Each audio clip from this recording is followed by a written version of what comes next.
ఓం శ్రీ సాయిరామ్. శ్రీమద్ భగవద్గీత 8వ అధ్యాయంలోని 22వ శ్లోకం గురించి ఈరోజు తెలుసుకోబోతున్నాం. సాయిరామ్. భగవానుడు గత శ్లోకంలో చెప్పినటువంటి ముఖ్య విషయములలో ప్రపంచములోని అన్ని స్థానము కంటే శ్రేష్టమైనది, అవ్యక్తమైన నాశరహితమైనది పరమాత్మ స్థానం అని తెలియజేశారు.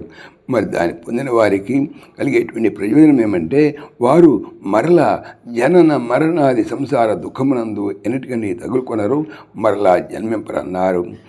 కాబట్టి దేన్ని పొందితే జీవుడు తిరిగి జన్మాలను పొందకుండా ఉంటాడంటే పరమాత్మ పదవిని పొందాలి. ఆ పరమాత్మ ఎటువంటి వాడు? అవ్యక్తుడు, నాశరహితుడు. అయితే ఈరోజు తెలుసుకోబోయేటువంటి 22వ శ్లోకంలో భగవానుడు అటువంటి పరమాత్మను పొందుటకు ఉపాయాన్ని తెలియజేస్తున్నారు. పురుషః సహ పరః పార్థ భక్త్యా లభ్యస్త్వనన్యయా యస్యాంతఃస్థాని భూతాని ఏన సర్వమిదం తతం.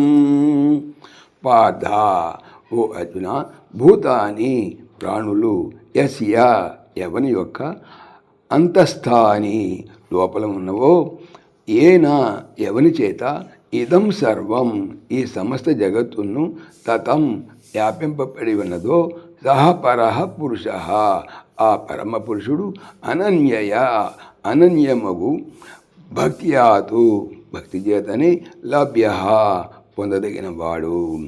ఓ అర్జున, ఎవని యందు ఈ ప్రాణికోట్లన్నయు నివసించుచున్నవో, ఎవనిచే ఈ సమస్త జగత్తు కూడా వ్యాపింపబడి ఉన్నదో, అట్టి పరమ పురుషుడు అనగా పరమాత్మ అనన్యమగు భక్తి చేతనే పొందగలడు.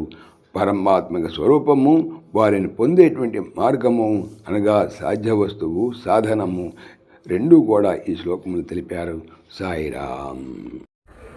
జై శ్రీకృష్ణ.